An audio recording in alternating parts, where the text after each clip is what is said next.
Assalamualaikum warahmatullahi wabarakatuh. Alhamdulillah wassalatu wassalamu ala rasulillah wa ala alihi wa ashabihi ajma'in amma ba'd. Nah, ikhwan wa akhwat rahimani wa rahimakumullah. Pada kali ini kita akan meneruskan pembahasan kita ya. Belajar menentukan kedudukan suatu kata dalam kalimat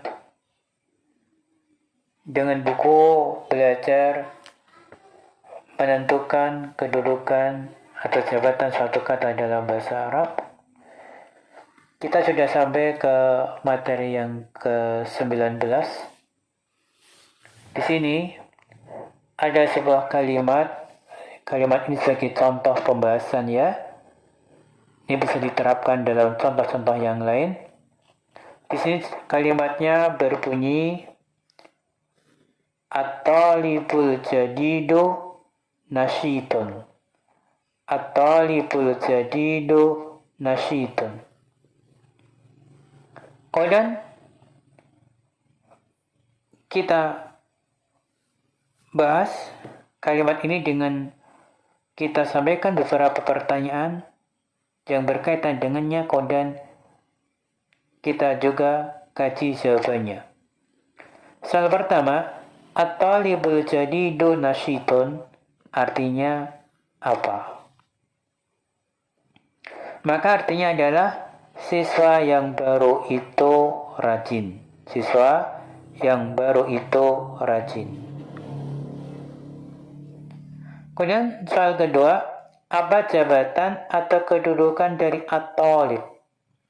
At-talib. Sekarang kita bahas satu persatu. Dimulai dari at-talib. At-talib ini jabatan atau kedudukannya sebagai apa? Maka jawabannya at-talibu jabatan atau kedudukannya sebagai mubtada. Sebagai mubtada. Kemudian soal berikutnya, kalau memang at-talib sebagai mubtada, apa itu mubtada? Apa itu mubtada? Maka jawabannya, mubtada adalah isim yang terletak di awal kalimat. Isim yang terletak di awal kalimat.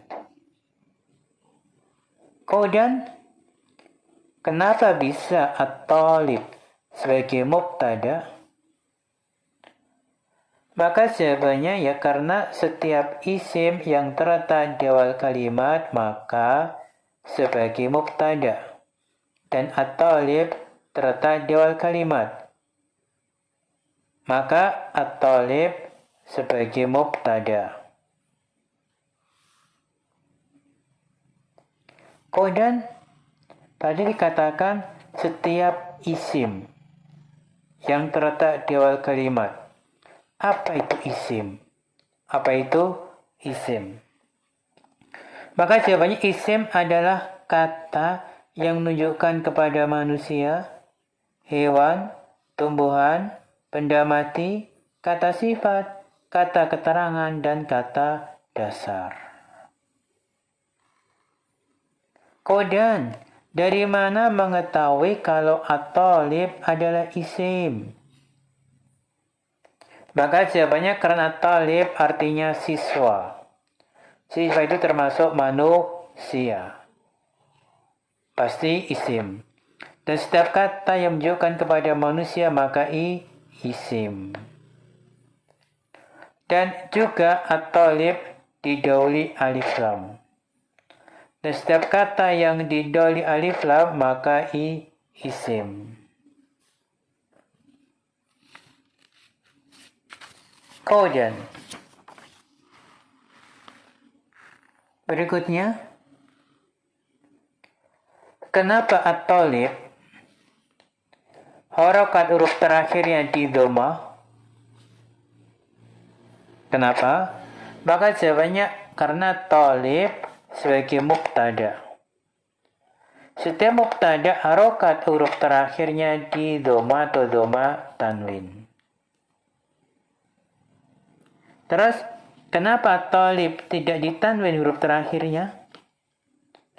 Maka jawabannya karena talib didoli alif lam. Setiap kata atau isim yang didoli alif lam, maka tidak boleh ditanwin akhirnya. 6. Selesai kita bahas at-talib. Kalimatnya berbunyi at-talibul jadidu nasyidun. At-talib sudah selesai. Sekarang kita pindah ke al-jadidu. Al-jadidu.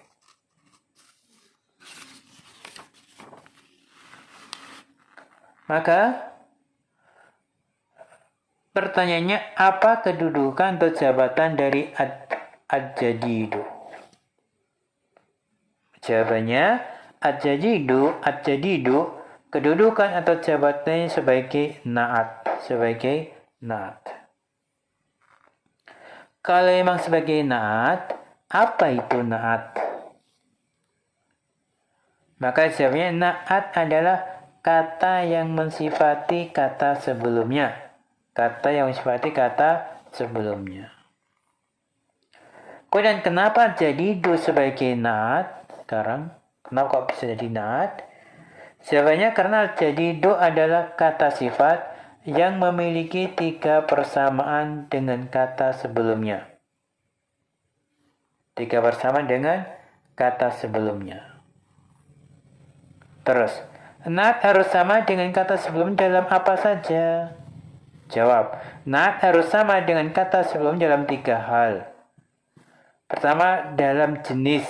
Jenis harus sama. At-talibul jadidu, sama-sama mudzakkar. Kedua, dalam kejelasannya. At-talibul jadidu, sama-sama sudah jelas terkhusus. Ketiga, dalam bilangannya. At-talibul jadidu, sama-sama tunggal. Selesai kita bahas tentang al-jadidu. Sekarang kita bahas kata ketiga, yaitu apa? Yaitu nasyidun.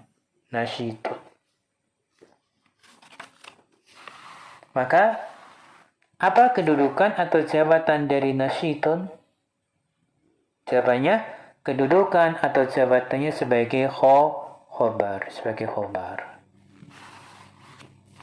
Terus, apa itu khobar?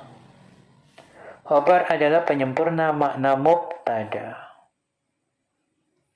Terus, kenapa nasyidun didhammatan min harokat huruf terakhirnya?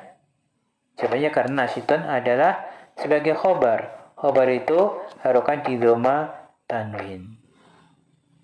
Nah, ya, ini materi yang keberapa? Materi ke-19. Cukup sekian dulu. Wala alam bisawab. Wassalamualaikum warahmatullahi wabarakatuh.